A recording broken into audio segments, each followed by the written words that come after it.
know, and all these Discovery channels and all the rest, you know, these rangers featured in all these ads. I know what it's like now. No, it's closer to the Hemlock here. So that's a pretty good thing to have sometimes, you know. Especially if you're out traveling on the snow where it's so bright, you can really get sunburned or on the water a lot. If they're fishing for salmon. Mm-hmm. You'd probably need some sunscreen. Yeah. How did the natives know to use that?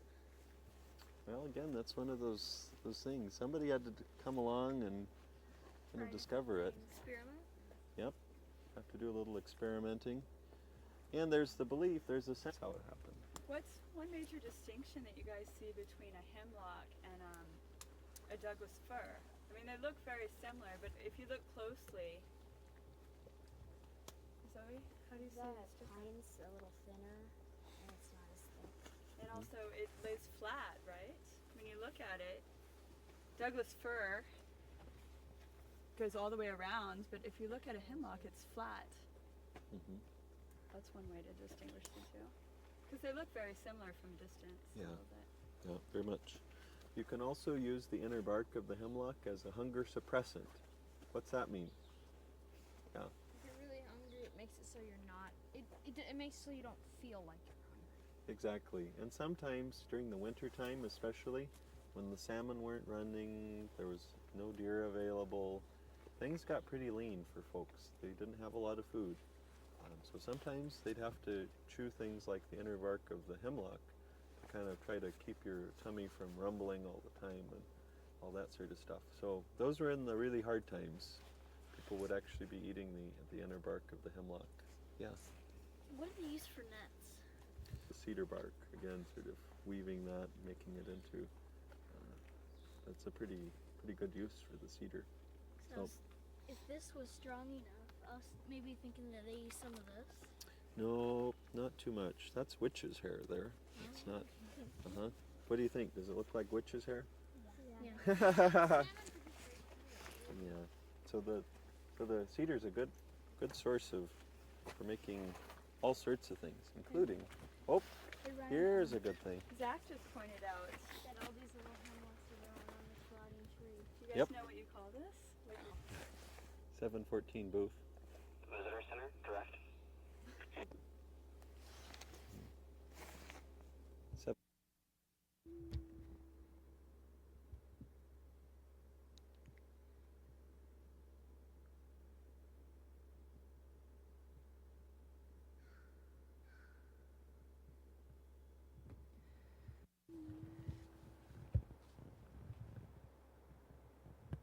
Whoops.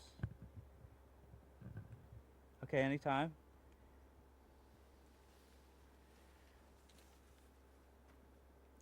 No, that's kind of. Okay.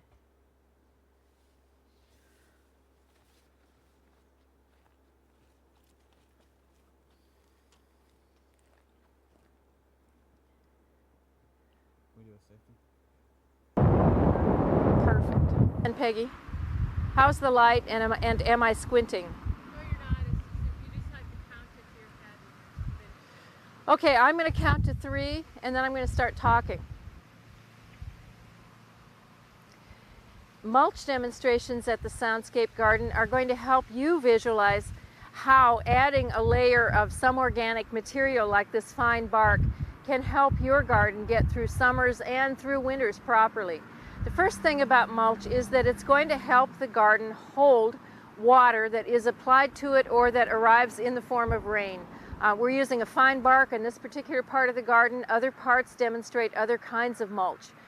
Your mulch is also going to give you a great deal of help with weed control, especially with annual weed seeds that either exist in the ground before you plant or are blown in. Those annual weed seeds are smothered by a 2 to 3 inch layer of mulch, and they're not going to germinate as readily. Even with perennial weeds, you're going to find that you can see the weed better and pull it up more easily through an applied mulch. Finally, a mulch is really a finishing touch to a garden. It makes it look wonderful. It helps you cover up a soaker hose that you may have laid through the area or a little drip irrigation line. And it gives you a feeling of pleasure to see the garden finished and the mulch on. It's a little bit like tucking your children into bed at night and saying, oh, this just looks so fine and so comfortable and everything's just right in the garden. So mulch is one of your most important gardening techniques for saving water. I thought that was just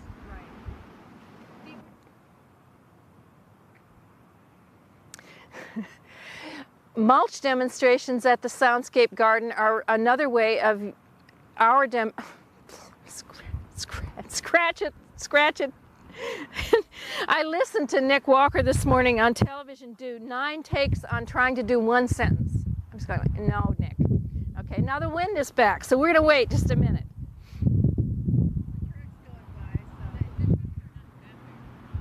Okay, how's this now? It's not. Okay, great. 1, 2, 3, Mary. Pull it together. My concentration faltered is what happened there. Okay. Mulch demonstrations at the Soundscape Garden are set up to help you understand the value of putting a 2 to 3 inch layer of any organic matter. This particular garden happens to be done with a fine bark. There are many other different options in mulches, and these have distinct benefits as far as keeping your garden going well through summers and healthily through winters. The first advantage of mulch is that it will help you retain the water that is applied to your garden, either in the form of rain or as supplementary irrigation. Mulch is a tremendous assist in that, so having a 2 inch layer of mulch on the ground is really helpful. The second thing is that mulch is going to actually help you keep the garden weeded. Annual weed seeds blow around, they're present in the ground, and if you put a 2 to 3 inch layer of mulch on, they will not be able to get the light to germinate, and you won't have that beautiful green flush that seems to come across gardens when the annual weed seeds come up. It's also helpful in taking care of perennial weeds because you can see the weed more effectively as it comes through the mulch and attack it as a separate problem, not as a great mush of weed difficulties. Finally, the mulch, when it's applied, really makes your garden look finished. I think it's one of the most satisfactory things to go out, spend a day gardening, get your mulch down, and then stand back and look. It's a little bit like the pleasure of coming to the end of the day and having the children tucked in with blankets. This is your blanket of protection.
Okay. What I need to do is I need to see some stuff at the head when they're checking for pulse, breathing, that sort of thing. And if you want to get part of it from up above, and then when they come down, this is what I mainly need you for down here. Okay. But if you want to do the up above stuff too, that's fine. You mean The rescue yeah, itself? Yeah, I gotta get that.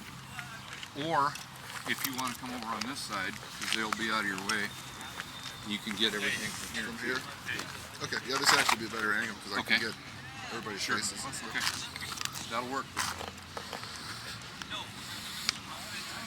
So do you need a continuous, I mean, usually what I try to do when I'm shooting or to tell a story, I shoot different angles. No, I pretty much need you right here. So you want to just constant. Yeah.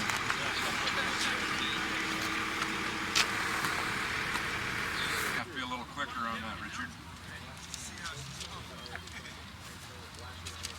The center one I adjusted.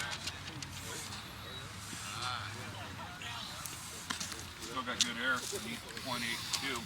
I just adjusted the mask. I took my time to do it, otherwise I would have got my time. Stay incognito. Yeah. Go talk to the guy in the white hat. Yeah. That's right, I give a hand me a white. I know for the white hat.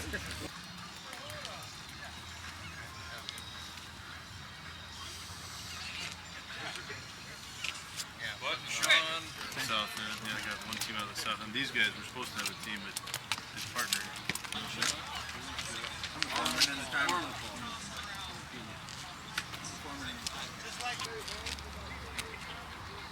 All right, here's your scenario then.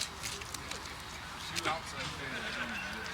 This is a backyard lead. You guys that are doing a pole transfer. All right. Actually, no, not a pole. You're not doing a pole transfer. You're placing a head pin. You got one side tied in. So you can't use the crossarm. No, crossarm doesn't exist. Okay. So you guys are replacing the head pin. Trail. You got the south side tied in. You're going to be over on the north side, belted in. You're going to start with the tie stick in your hand. Hang it right on the tie wire that's up there. I know.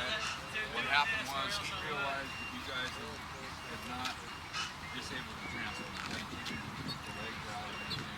Left the ground. You're up there tying in. And he reaches down. He's got one of the leads out already. He goes to reach across the hand to get the hot leg, and you're tying in, you energize the pole, he's ready to cross the ground and hand in. Okay? Any questions?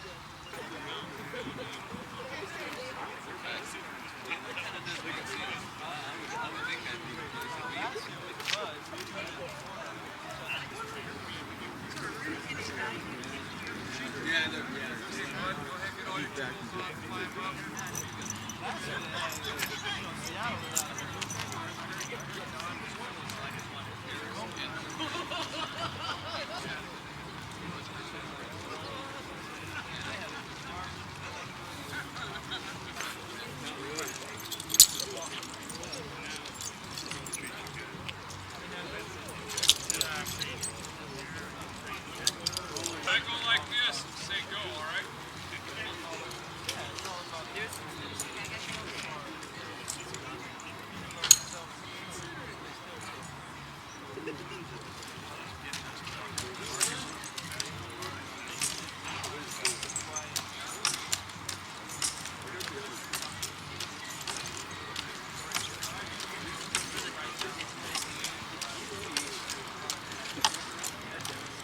Bobby wishes you well, bud.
selling some of their properties to new homeowners at Rainier Vista and Holly Park. So that presumably will increase property taxes and High Point as well. Do you want to say? Okay. Do you want questions now or wait?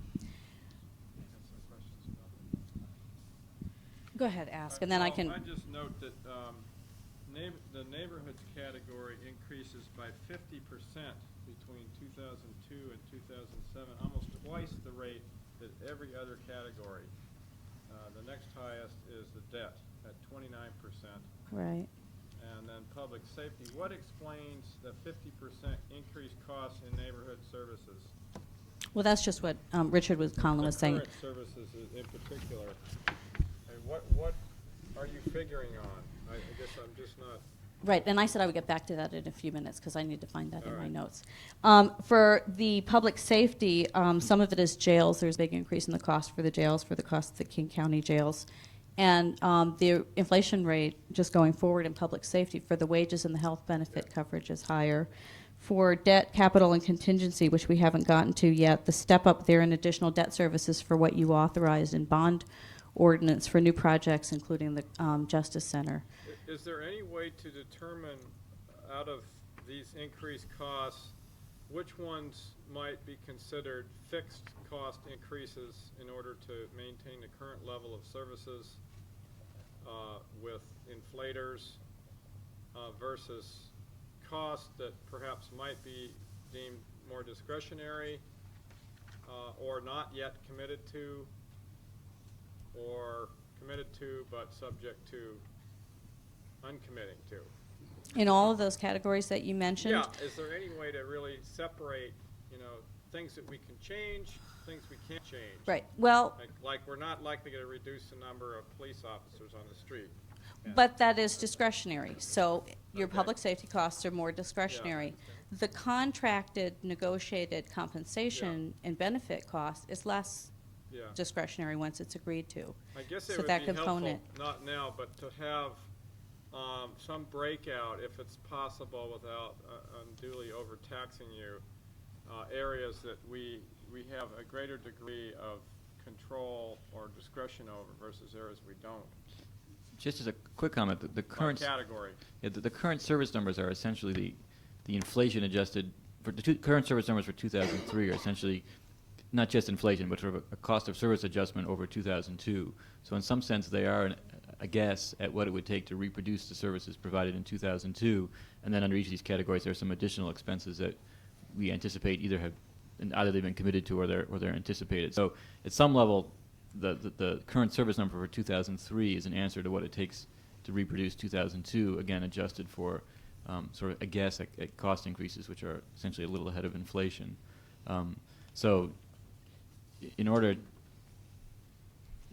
So cuts from there will represent cuts to current service levels, assuming you can't find efficiencies that reduce costs while maintaining service levels. And then in terms of debt service, once you've issued those bonds, those are fixed costs. In terms of when your capital construction schedule for things that are not yet, that are in the pipeline, you have some discretion over. For things that aren't built yet or opened up yet, you have some discretion, which would affect both when you incur the capital cost as well as when you incur the operating and maintenance costs. So some of that is easier to break out than other things and what one person would call discretionary on the part of, there are certain fixed costs that are not discretionary, but then there's a range where, it's kind of gray, but we can certainly give you more detail about that. And as we get closer to the budget, we have more complete numbers. I can later give you more detail on this. On the revenue side, I didn't hear what estimating approach was being applied. Whose numbers, what assumptions, what degree of conservatism was applied on the revenue side? The revenue numbers that are shown here through 2004 represent the estimates from the Department of Finance as recently as April. They may be, the economy hasn't turned as overall forecast, so they may be slightly less conservative than they were 3 months ago, I guess would be a way to describe it. beyond that, what's been done is to apply the midpoint of the range that I showed you earlier. So the overall is looking at a sort of a 3% long-term inflation rate. The analysis that we showed earlier showed that growth rates of between 3.2 and 3.8%, 3.3, excuse me, and 3.8%. So roughly 3.5% is a midpoint, and that's what's used to essentially grow revenues, if you will, beyond these 2004 estimates, right?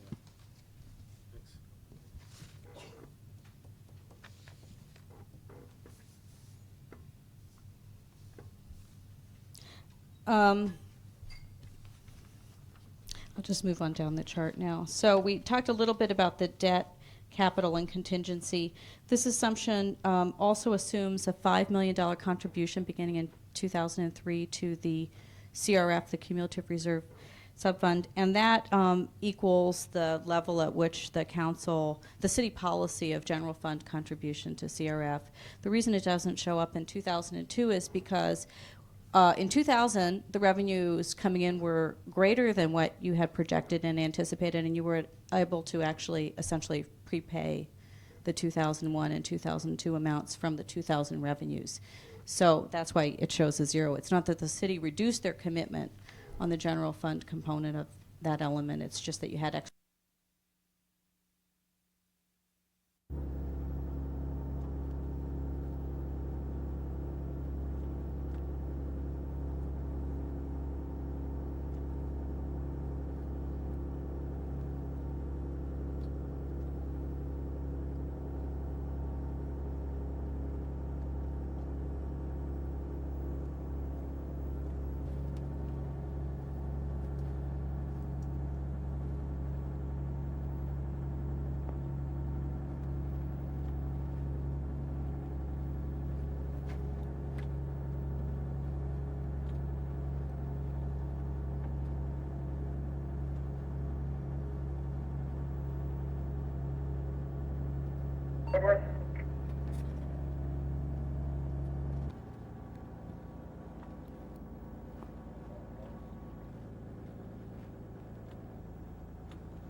You're a movie star, Jeff. Mm-hmm.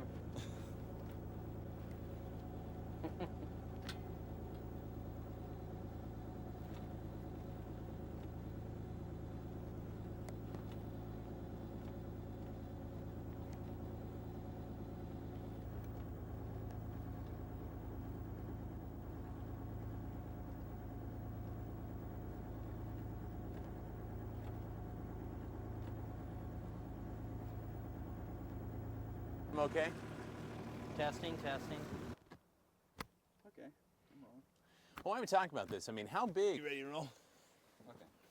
Jeff, last name? Martin. So Jeff Martin, is it M-A-R-T-I-N? Yes. What's your official title? I'm a U.S. licensed Coast Guard captain. I work at the city as a passenger tugboat operator. Okay.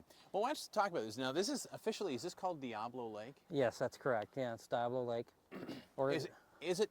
We're wondering. I mean, normally Diablo is how we normally would pronounce it, but here it sounds like it's pronounced Diablo. Well, you have to excuse me because I am from the Northeast, so I do have a little bit of slang different. But yeah, Diablo is the correct pronunciation. Okay.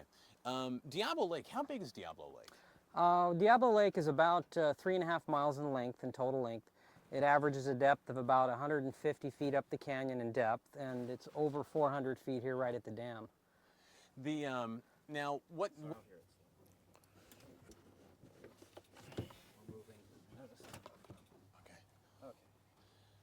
Now boats are vital here on Diablo Lake, are they not?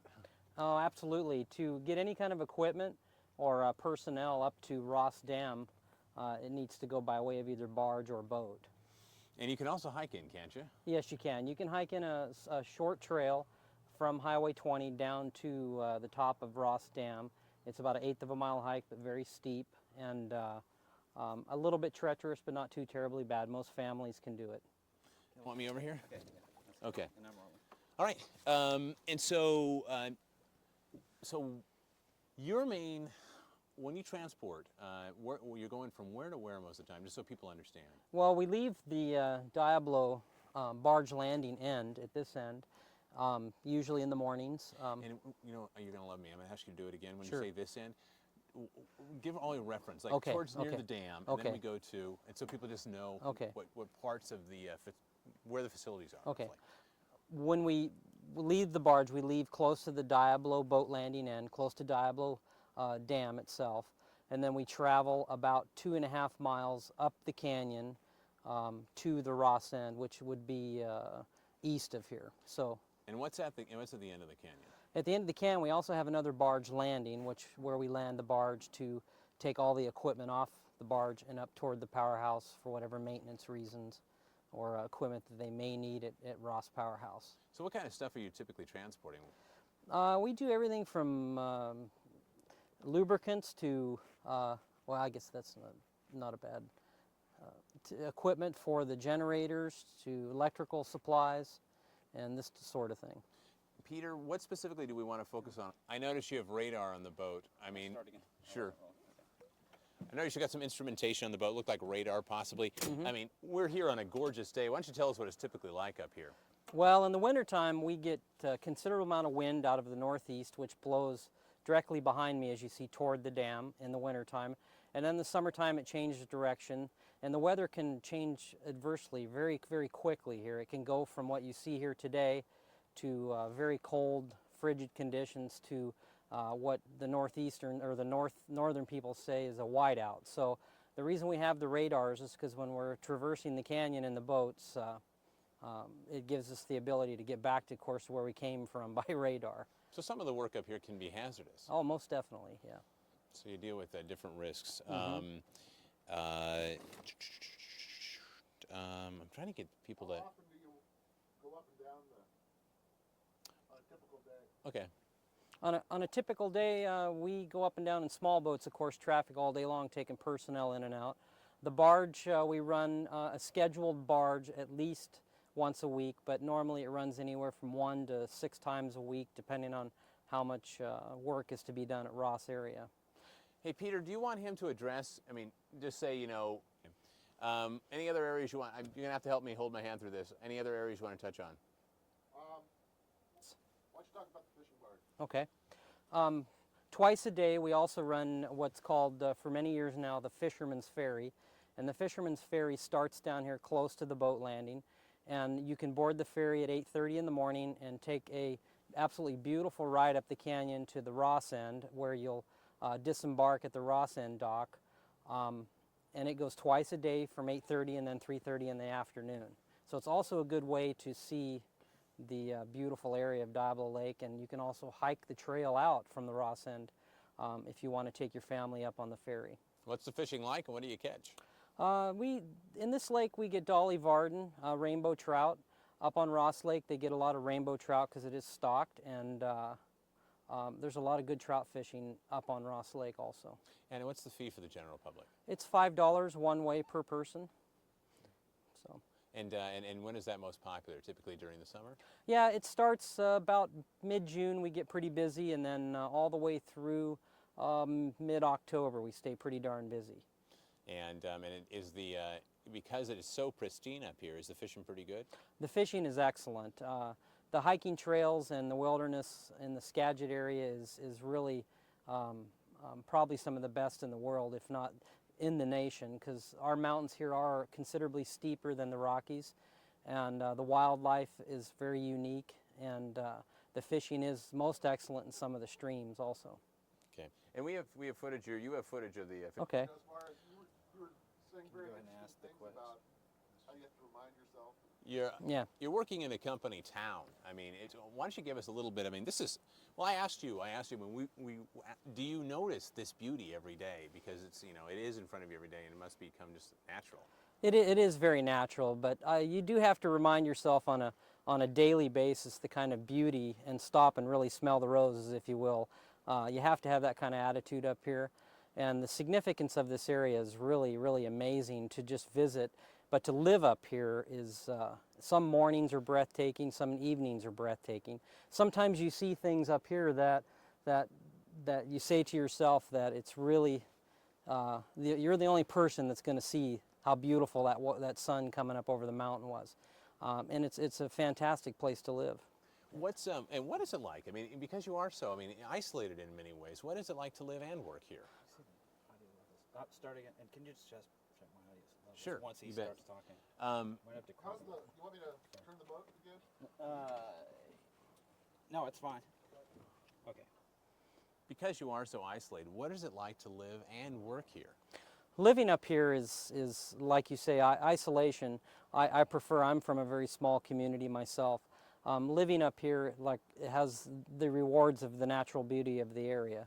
I wouldn't personally call it isolation to myself because so many of the people in the area are very family orientated. We have a real tight-knit community. And living up here also has some really major rewards. You can't just jump in your car and run out and go to dinner, but unless you want to drive quite a distance. But living up here, I'm sorry. No, what kind of social functions does this community do? We have, of course, we have our indoor swimming pool up here, and we have our tennis courts. There's a tremendous amount of hiking, these type of functions. We have baseball tournaments up here in the Skagit Valley. Myself as an EMT working up here and helping people on the roads, and we have volunteer fire departments, so it's really like a small town away from all the towns. And is there, I mean, are the kids educated here? Do the kids go to another area? The kids used to, in the old days, they used to have schooling up here in the area, but they do now mostly go to Concrete, which is about 18 miles down the road or so. So they deal with, I mean, how long does it take them? I'm just curious for the average person as far as, I mean, what's that round trip for the kids in the bus? It's a good 30-minute run in the bus to go to school for them, so they have some time in the bus to get to know each other too, which creates a small community type atmosphere for the children also. Is this, is it really unique? I mean, interesting, I mean, this is a company town and there are not that many company towns left in America. No. I mean, what's it like still working for a company town? Well, I feel very fortunate to have the ability to work here because living up here in this small knit community is what I've sought after for many years. And being a Coast Guard captain, I've worked in a lot of different areas and remote areas, but there are very few you can live and work in. So. Fantastic. Are you good, Peter?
very easy to remove even after 50 years or 100 years.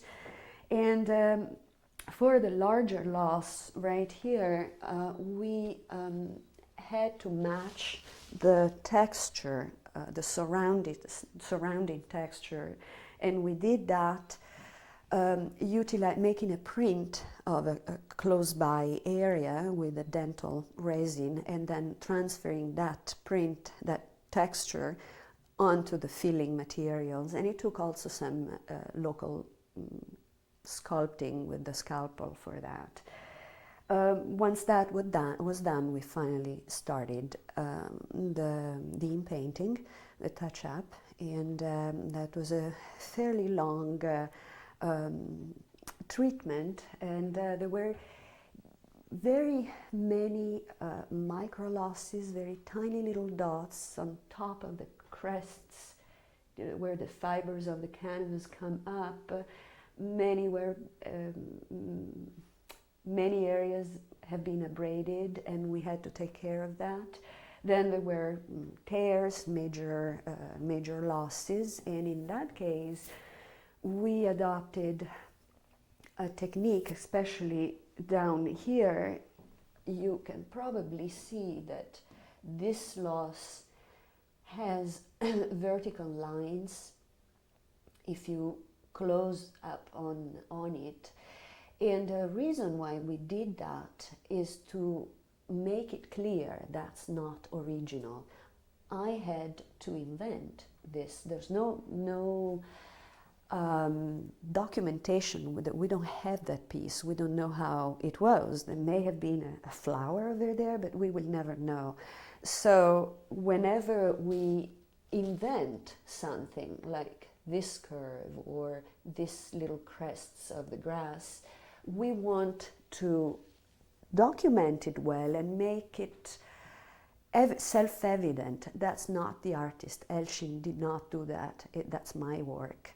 And the goal is to make it part of the composition, not visible from a normal viewpoint, but very visible if you are close. And so everybody will always know, okay, that's a restoration, that's a missing piece. After the touch-up, now what I'm doing right now is writing the report, which is a very important part of conservation treatments. Everything, material used during the conservation treatment, and techniques used will be documented and written down, so eventual future conservator will have a much easier life in dealing with what I did. And the other important part is the photo documentation.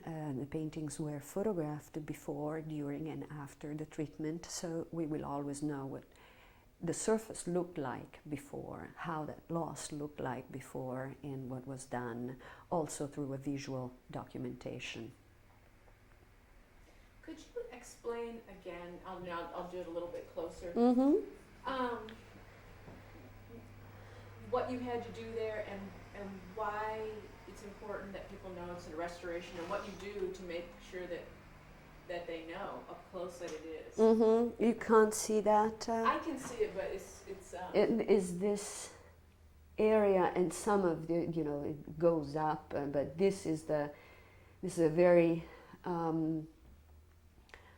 geometrically shaped loss, and it would have been easier somehow to touch it up, sort of simulating the brush strokes and all, but then of course the paintings will be high up and nobody will be able to look at this detail for so close as I am right now, but it is important. Let's say this is just a background, but let's imagine that same loss was right here over his lips and nose.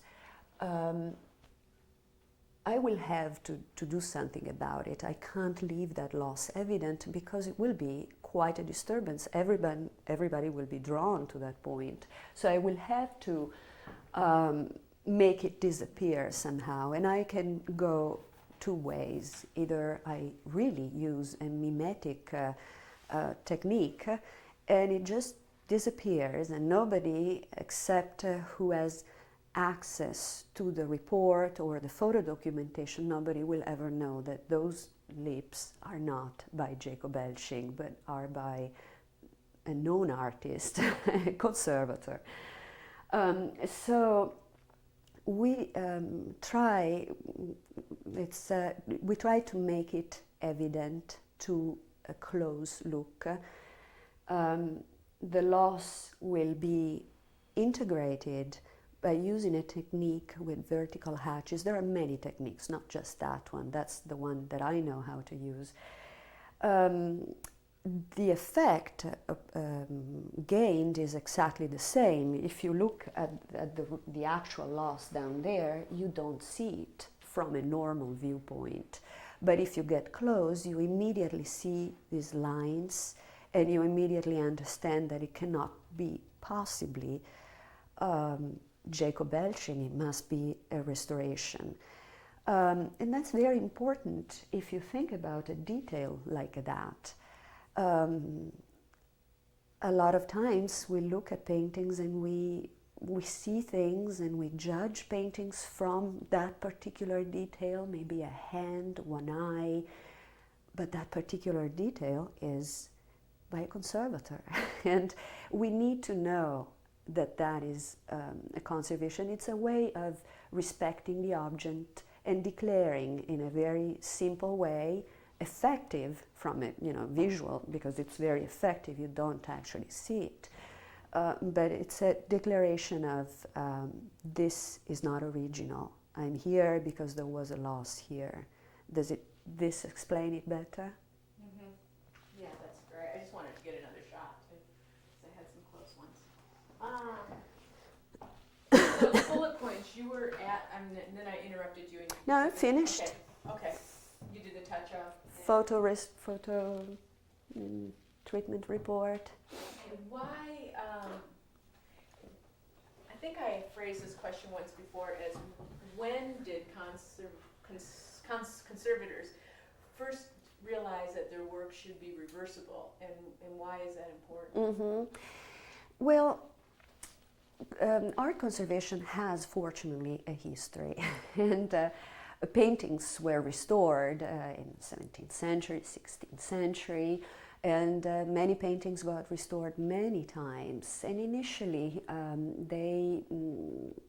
the materials used for restoration were